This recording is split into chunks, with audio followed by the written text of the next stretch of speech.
pertama adalah kita ingin membantu masalah cash flow UMKM yang banyak terganggu, yaitu dengan memberikan program restrukturisasi pinjaman selama 6 bulan, lalu subsidi bunga, cicilan, dan juga subsidi pajak, lalu subsidi listrik, ya,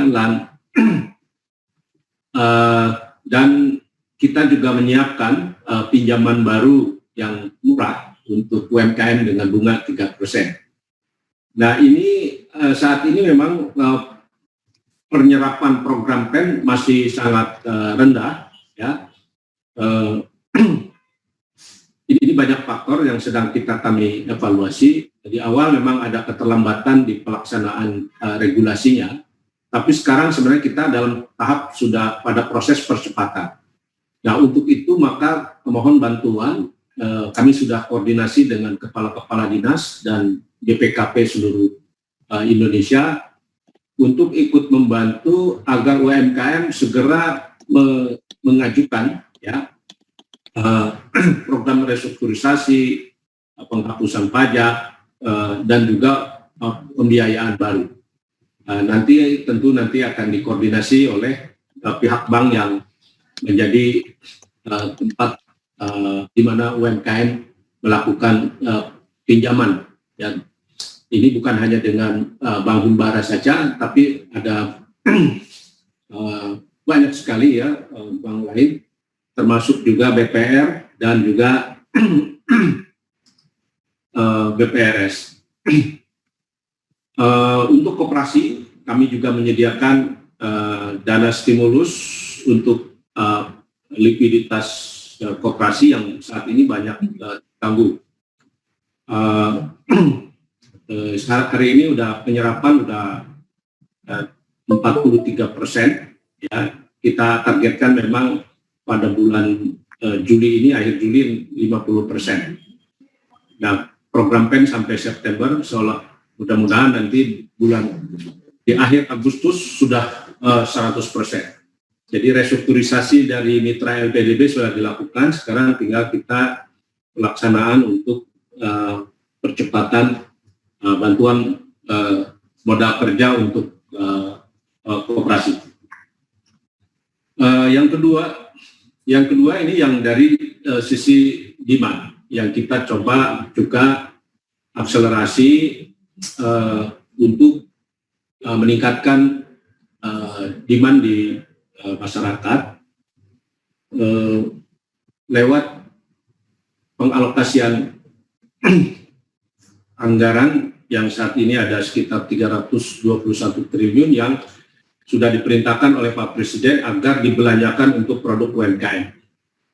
Jadi ini tidak hanya pemerintah pusat, kementerian, lembaga, tapi juga harus didorong daerah.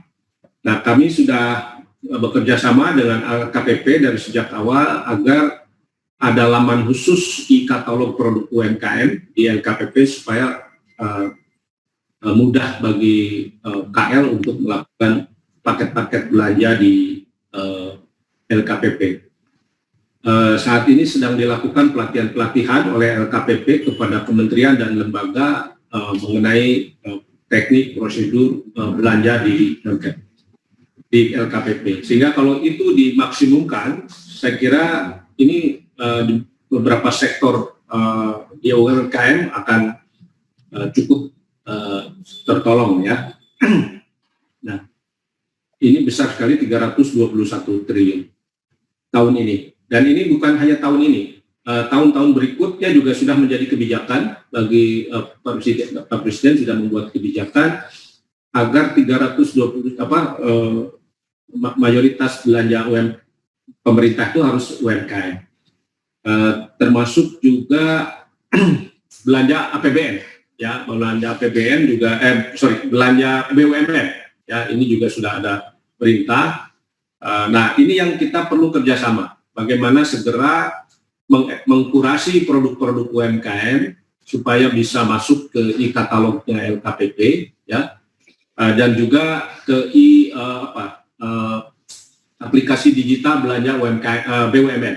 Ya, jadi kita sekarang sedang bekerja sama dengan kepala dinas untuk segera mendaftarkan, mengkurasi dan mendaftarkan produknya ke LKPP. Di sisi lain, Pak Presiden juga mengambil inisiatif untuk tambahan baru program untuk UMKM, yaitu memberikan semacam bansos produktif, yaitu semacam hibah modal kerja bagi UMKM yang unbankable. Tadi yang sudah bankable kan sebenarnya sudah diasuransikan lah pinjaman baru antara 80 sampai 100 triliun. Nah, ini yang untuk unbankable, untuk 12 juta mikro dan ultra mikro.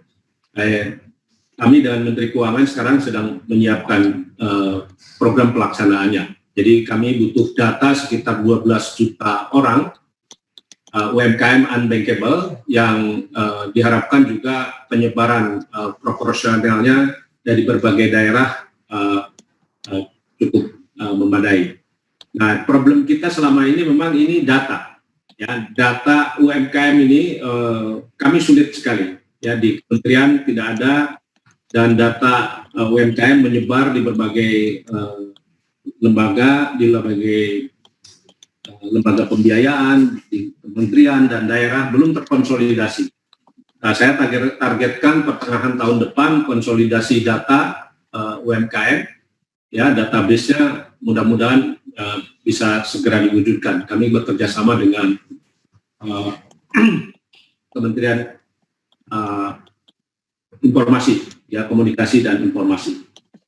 Nah, meskipun begitu, ya, meskipun UMKM paling terdampak saat ini, kami mencatat ada UMKM yang bisa bertahan dan bahkan tumbuh, yaitu yang pertama adalah UMKM yang sudah terhubung ke ekosistem digital.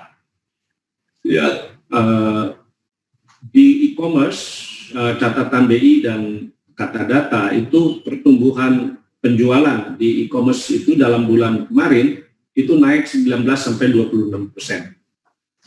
Ya, jadi jumlah akun juga makin banyak di e-commerce. Sejak kami melakukan gerakan belanja buatan Indonesia, itu dalam sebulan ini sudah nambah sekitar 1 juta UMKM yang terhubung ke marketplace online. Nah, yang kedua, UMKM yang selamat, yang bisa bertahan adalah UMKM yang berhasil melakukan adaptasi dan inovasi produk, ya, sesuai dengan permintaan atau kebutuhan market saat ini. Misalnya, sebagai contoh, banyak restoran, rumah makan di Jakarta ketika diterapkan social distancing, mereka tidak bisa jualan, lalu mereka banting setir membuat produk-produk siap masak, siap diolah, setengah jadi, seperti juga frozen food, atau makanan yang siap saji yang dijual lewat online, itu meningkat tajam. Atau yang seperti pengusaha-pengusaha batik di Jawa Tengah, kemarin saya ketemu di Tasik, yang di awal-awal mereka betul-betul terpuruk, sama sekali tidak ada yang membeli pakaian, begitu. Nah, begitu mereka banting setir memproduksi pakaian-pakaian rumah, ya, karena orang sekarang lebih siap tinggal di rumah, tidak pergi ke pesta, tidak pergi ke kantor, dengan memproduksi piyama, celana pendek, pakaian olahraga, justru peningkatan luar biasa.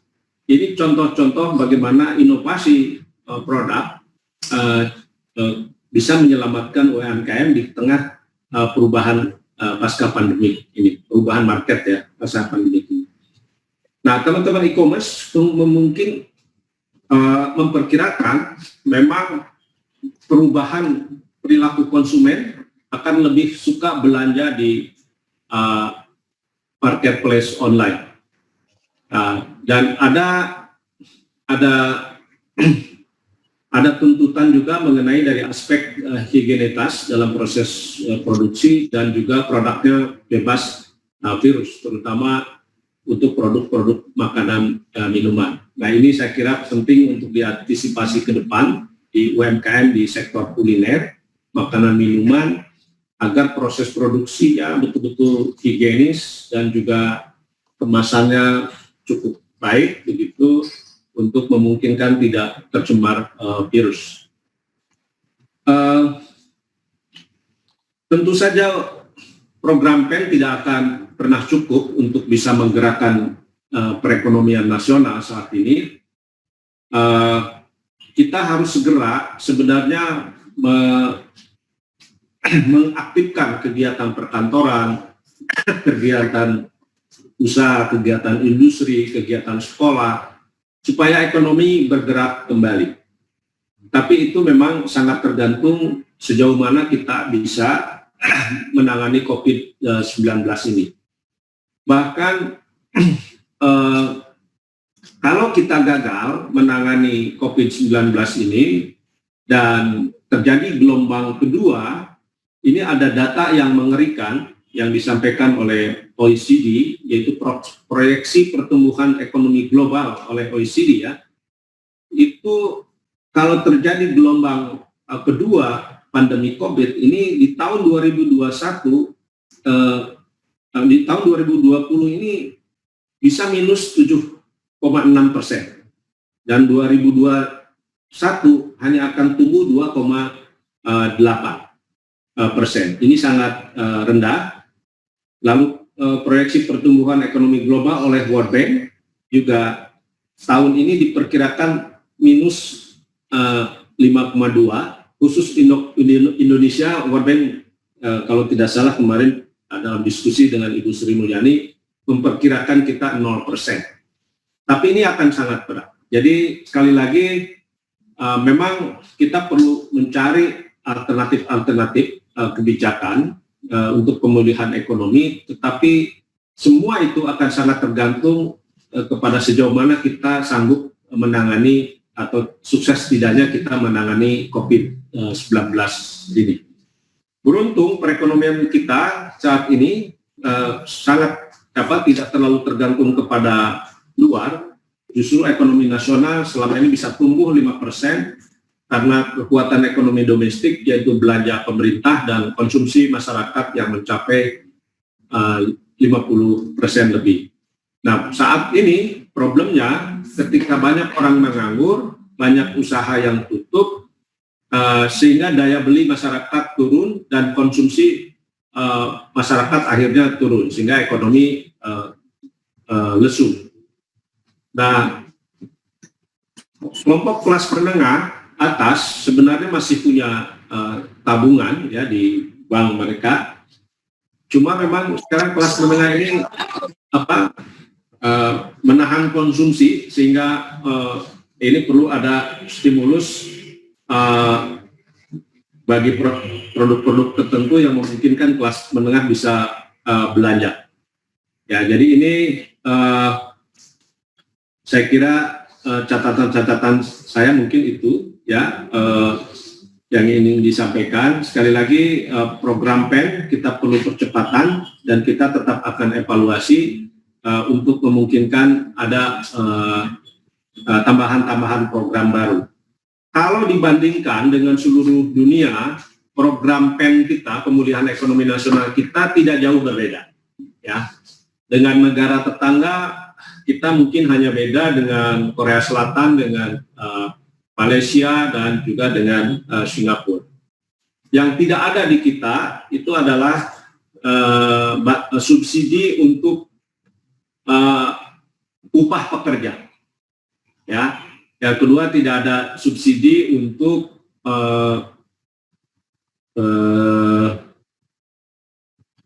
sewa tempat usaha. Ya, selebihnya kita hampir sama. Nah, yang berbeda juga adalah ukurannya. Karena itu saya mungkin akan berhenti dulu sampai di sini. Nanti kalau ada masukan-masukan kami berharap itu ya, karena Bapak Ibu sekalian di HIPMI para pelaku usaha sehingga mungkin lebih tahu apa yang paling dibutuhkan oleh dunia usaha termasuk UMKM dalam pemulihan ekonomi nasional ini. Terima kasih. Assalamualaikum warahmatullahi wabarakatuh. Waalaikumsalam warahmatullahi wabarakatuh. Terima kasih kepada Pak Menteri sudah memberikan paparan terkait strategi, mungkin tips dan kiat. Tentunya lebih banyak terhadap program. Jadi catatan saya adalah dua stressing adalah terkait pemulihan ekonomi nasional, yaitu PEN sendiri. Yang kedua adalah terkait bagaimana teman-teman UKM ini sudah melakukan transformasi ke digital, yaitu fokusnya ke dalam e-commerce atau marketplace. Mungkin di sini saya akan sebelum ke teman-teman yang lain, saya ingin memberikan waktu dulu kepada ketum kita untuk menanggapi materi yang sudah diberikan. Waktu dan tempat saya persilakan, Mas Ketum. Iya. Terima kasih Pak Menteri atas pemaparannya, tentu ini sangat bermanfaat untuk teman-teman Pak Menteri. Karena teman-teman banyak yang tidak tahu dengan program PEN ini, bahkan tadi banyak pertanyaan masuk, bagaimana sih cara mengaksesnya ini, tapi sudah pelan-pelan tadi coba kami jelaskan bahwa ini restrukturisasi harus melalui perbankan dan sebagainya. Nah, terakhir Pak Menteri kami mohon sedikit tips dari Pak Menteri gimana sih biar kita ini teman-teman bisa keluar dari situasi sulit ini Pak Menteri. Pak Menteri waktu itu kan pernah saat kita diskusi makan bareng malam itu Pak di Bebek Bengil itu, Pak Menteri kan menyampaikan bahwa salah satunya Shopee itu punya strategi pasar dan sebagainya. Itu kita menarik Pak Menteri. Saya ingin sedikit teman-teman dikasih sedikit pencerahan Pak Menteri tentang bagaimana teman-teman bisa keluar dari situasi ini, bahwa mereka hari ini tidak perlu punya toko fisik, cukup dengan online saja mereka juga bisa bangkit begitu Pak Menteri. Matur nuwun. Ya, baik Pak Menteri Alam. Ini kita beruntung ya, pembangunan infrastruktur jaringan internet selama 5 tahun ini, termasuk juga infrastruktur fisik. Sekarang kalau saya lihat dari data dari teman-teman e-commerce, 97% wilayah Indonesia itu sudah bisa terhubung dengan marketplace online. Ya. Nah ini luar biasa. Jadi cuma tinggal 3% saja yang belum terhubung dengan marketplace online. Jadi sekarang kesempatan yang bagus sebenarnya bagi UMKM untuk bisa memanfaatkan pasar online ini, ya. Nah, cuma memang catatan kami dengan e-commerce dalam melakukan pendampingan dan pelatihan UMKM untuk go online itu pertama bukan berarti kalau sudah terhubung ke marketplace online dia akan meningkat penjualannya. Bahkan ada juga yang kemudian tidak terus lanjut dan ya gagal. Nah, jadi masuk ke market online itu diperlukan juga kemampuan, satu kemampuan manajemen ya untuk merespon cepat permintaan-permintaan yang di online dan offline sangat berbeda. Nah, kebanyakan UMKM ini kan CEO, ya CEO semua yang ngurusnya, bukan CEO yang di perusahaan besar, tapi ini Chief Everything Officer, jadi semua diurus sendiri. Jadi nggak cukup SDM-nya untuk bisa merespon secara cepat. Nah, yang kedua, kapasitas produksi. Ketika masuk ke marketplace online, itu pasarnya menjadi besar. Nah, ketika banyak permintaan, supply-nya nggak cukup, ini orang kapok pesan. Ya. Lalu yang ketiga, di marketplace online juga persaingan tinggi. Karena itu brand image, kualitas produk itu menjadi sangat penting hari ini. Ya. Bahkan brand-brand besar juga sekarang jualan di marketplace online. Jadi ini yang saya kira perlu konsolidasi brand dari UMKM supaya tidak bersaing sesama UMKM sendiri. Nah mungkin kami di Smesco sedang menggagas semacam white brand ya untuk beberapa produk yang kita bisa bantu kurasi produknya termasuk juga marketingnya. Cuma memang kemarin agak terganggu ya karena COVID ini. Karena walaupun kami sudah pikirkan, ya misalnya merek kopi itu terlalu banyak gitu ya, merek Bapia Patok aja di Jogja banyak sekali sehingga saling bunuh di antara mereka ya. Nah ini di Jepang pernah dilakukan konsolidasi brand ya, jadi dari jumlahnya yang kan UMKM sedikit-sedikit produknya ya, karena supply chain-nya kan ini bahan bakunya sedikit gitu, tapi mereknya banyak. Nah ini sebenarnya bisa dikonsolidasi menjadi dalam bentuk brand bersama. Nanti apakah kelembagaannya koperasi dan lain sebagainya, ini yang kita saat ini sedang coba rancang itu ya. Mudah-mudahan nanti bisa saja misalnya di Jawa Timur untuk merek kopi satu brand ya. Nah itu kan pekerjaannya memang nggak mudah, mungkin hanya ajak beberapa, tapi kalau nanti ada eskalasi ekonomi penjualannya, saya kira bisa akan mendorong mereka untuk tertarik untuk gabung dalam white brand yang atau brand bersama. Nah sekarang di GoFood, saya mohon maaf ya, ambil satu contoh, itu sudah menerapkan model yang kita bayangkan itu waktu itu Pak Mufti. Jadi untuk UMKM kan tidak mungkin mereka punya peralatan produksi yang modern ya, karena modalnya kecil-kecil, juga kapasitas produksinya ya kecil-kecil. Waktu itu kami menggagas semacam factory sharing atau rumah produksi bersama, sehingga UMKM bisa maklum di situ, bisa membuat di situ. Nah sekarang udah diterapkan oleh GoFood untuk mereka membuat dapur bersama, lalu mitra-mitra GoFood sekarang bikin produknya di dapur bersama itu. Karena apa? Karena tuntutan higienitas sekarang karena setelah pandemi COVID itu tinggi. Jadi kalau masih diproduksi di warung-warung, di rumah-rumah, di dapur-dapur, dapur rumah tangga itu dianggap tidak dan juga jauh lebih mudah. Nah banyak juga misalnya saya dari kedutaan misalnya luar negeri, mereka banyak tertarik dengan produk UMKM, tapi ketika disurvei dan misalnya tertarik dengan keripik tempe, tapi begitu dicari ternyata diproduksi di dapur yang kurang higienis, akhirnya membatalkan kontrak. Kemarin juga ada Jepang minta kerupuk ke daerah Indramayu, ya itu ada cukup besar di sana, tetapi begitu saja mereka ngelintas ada selokan yang kotor, ya di sekitar pabrik itu mereka tidak jadi, langsung pulang. Nah hal-hal seperti ini yang saya kira memang kita perlu perbaiki di UMKM ini. Nah kami agak kesulitan ya untuk mengurus UMKM ini karena jumlahnya banyak, ada 64 juta, terpencar di mana-mana, sementara sentra-sentra produksi konsep lama itu hanya efektif untuk jenis-jenis usaha tertentu. Nah kami lagi coba konsolidasi UMKM ini lewat koperasi.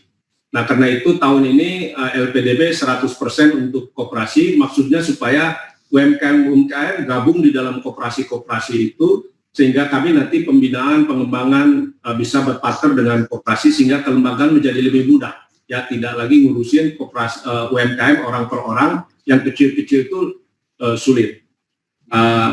Yang paling besar kan UMKM adalah yang ultramikro, yang sebenarnya mereka ini memang tidak butuh didorong untuk naik kelas ya, karena memang tidak punya kapasitas untuk naik kelas.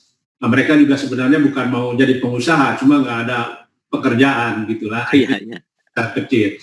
Nah ini yang paling besar, 98% itu seperti ini, kita golongkan ekonomi subsisten. Ini sebenarnya hanya perlu pendampingan sederhana aja, yang penting mereka punya modal kerja untuk bisa tetap usaha, punya pendapatan, bisa membiayai keluarga, bisa nyekolahkan anak. Ya, cukup seperti itu, sehingga nanti lewat koperasi-koperasi mungkin ini bisa lebih dibina dari aspek literasi keuangannya, sehingga kalau mereka pinjam uang, uangnya bisa dipakai untuk menjalankan usahanya.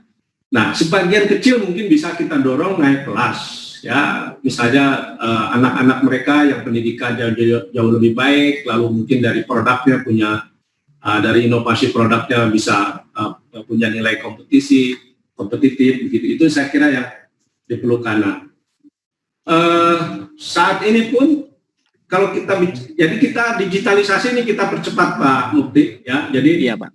digitalisasi ini manfaatnya banyak. Yang pertama akses pasar menjadi lebih luas. Yang kedua akses kepada pembiayaan juga menjadi sangat efektif karena nanti beberapa lembaga pembiayaan sudah menerapkan bukan lagi pakai jaminan sekarang atau kolateral, tapi dari track record digital kesehatan usaha itu sudah cukup untuk dijadikan agunan untuk mendapatkan pinjaman yang besar. Nah, yang ketiga juga bisnis proses lebih efisien. Ya, ini yang kita lagi dorong segera. Ya. Lalu digitalisasi itu untuk UMKM yang memang tidak bisa jualan di marketplace online, kami punya strategi, kami punya program lewat e-brosur, ya itu ya e-brosur jualan lewat sebenarnya pakai Google mesin begitu, lalu masuk ke WA. Jadi sekarang kita lagi uji coba, nanti tanggal 12 kita launching. Tapi kalau yang nanti saya kirimkan contohnya. Siapa? Tapi nanti ke depan kita akan bikin e-katalog di LKP di Smesco untuk menghubungkan buyer dengan UMKM. Kalau perlu pilot project Jawa Timur siapa misalnya jadi pilot project kegiatan UMKM Kementerian Koperasi Pak? Ayo, ya Pak. Siapa? Itu Ibu Menteri, Ibu Gubernur juga sudah minta nanti. Siapa? Kita siap ke Jawa Timur, ya Pak. Jadi nanti kita siapkan betul karena Jawa Timur itu hub ekonomi untuk suplai ke Indonesia bagian timur juga. Jadi itu menjadi sangat penting. Nah, saya kira mungkin teman-teman HIPMI bisa kerjasama dengan anak-anak kampus, ya, untuk menjadi reseller produk UMKM di marketplace online. Karena banyak UMKM yang tidak bisa jualan langsung. Nah, ini anak-anak di kampus ini punya ketertarikan menjadi reseller. Nah, nanti tinggal produknya mana, dilatih dihubungkan ke mereka, mereka lah yang akan jualan nanti di sana.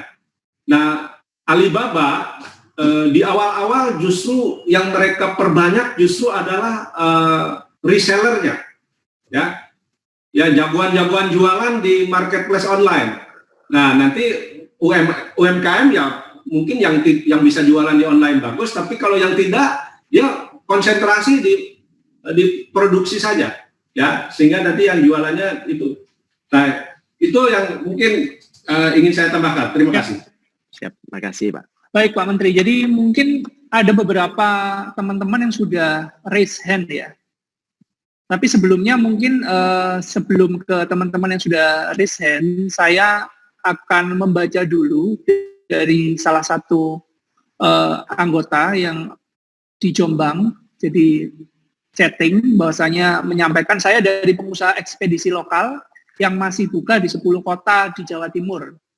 Dengan adanya COVID, tidak begitu terpengaruh ke usaha kami. Justru kami ingin buka cabang All Jatim untuk menumbuhkan UKM di Jawa Timur dengan sistem COD yang kami terapkan. Bagi teman-teman yang ingin bermitra dengan kami, kita membuka lebar. Jadi tidak semua dampaknya selalu negatif ternyata di COVID ini. Mungkin ini jadi catatan teman-teman, ada yang memang ternyata ini membuka peluang bagi teman-teman yang lain dengan kondisi pandemi yang sekarang dan tetap semangat untuk membuka cabang di seluruh Jawa Timur.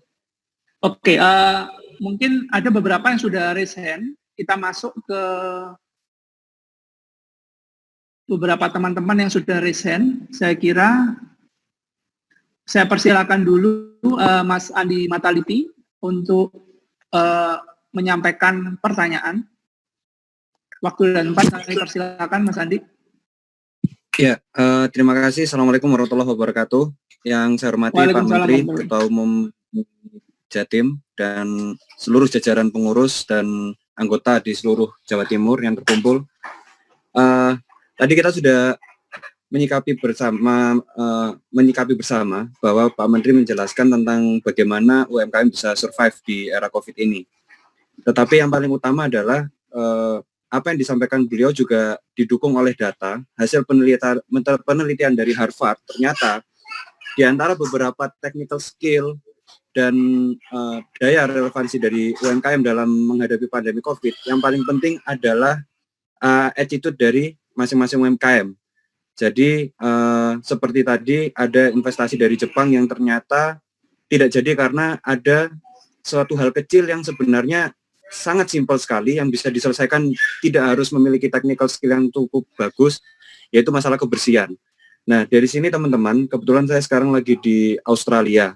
Banyak opportunity untuk UMKM di Indonesia untuk mengekspor, apalagi ada kerjasama IASEPA antara Indonesia, Australia, Cooperation Agreement.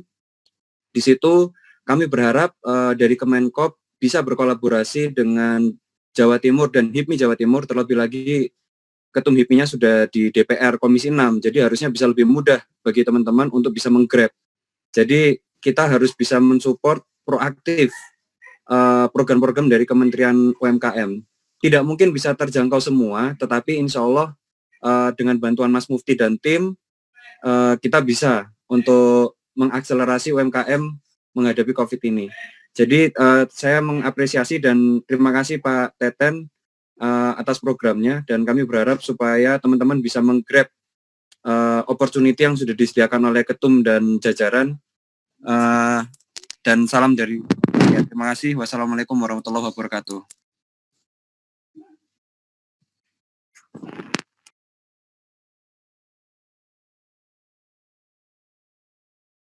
Begitu ya. Pada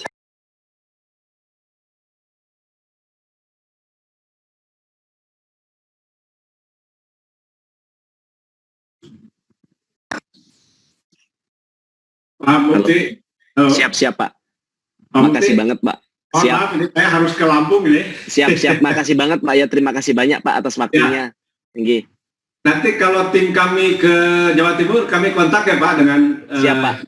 karena kami juga akan dengan Ibu Ibu Kofi Pak. Iya. Pak. Nah, kami juga punya program kan untuk akselerasi pembiayaan untuk koperasi. Jadi Betul Pak. kalau ada koperasi ini, monggo Pak dengan LPDP Nah, itu, kami. iya, itu ditunggu Pak sama teman-teman Pak di Jawa Timur. Kami tunggu program-programnya. Terima kasih banyak Pak. Sukses selalu. Nggih. Sama-sama. Assalamualaikum. Nggih, Salam.